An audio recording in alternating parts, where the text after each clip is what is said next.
New York City. 2 in the morning. The streets are nearly empty. The city sleeps, but danger never does.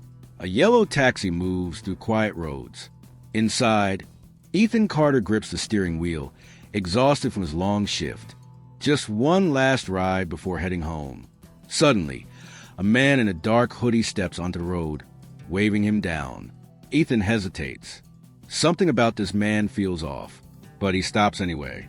The man quickly gets in. His voice is low and urgent. Downtown. Fast. Ethan nods and starts driving, but as he glances in the rearview mirror, his stomach drops. The man's hands are covered in blood. Ethan's heart pounds. Did this man just commit a crime? Then, in the distance, police sirens wail.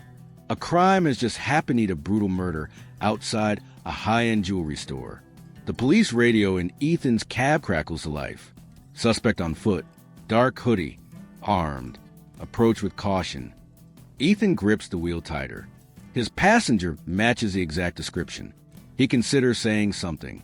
But before he can, the man leans forward. The man notices Ethan staring in the mirror.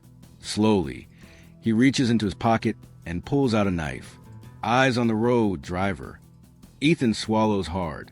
He nods and keeps driving. His hands are steady, but his mind is racing.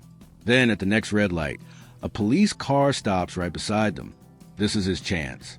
He could signal them. One small movement, one quick word, and he could be saved. But before he can decide, the man in the back leans forward, pressing the cold blade against Ethan's seat. Drive. Now! Ethan obeys. The police car fades away in the rearview mirror. The moment is gone. Inside the taxi, the tension is suffocating. The knife catches a dim light. One wrong move, and Ethan knows he won't survive. Sweat drips down his forehead. He is trapped in his own cab. After what feels like an eternity, they reach the docks. An abandoned warehouse stands in the darkness. The man steps out but pauses. He turns and looks at Ethan, his eyes cold and unreadable. You saw nothing. You heard nothing. Or you're next. Then, he disappears into the shadows. Ethan sits in silence, gripping the wheel. His pulse is racing. Does he drive away and pretend this never happened? Or does he go to the police?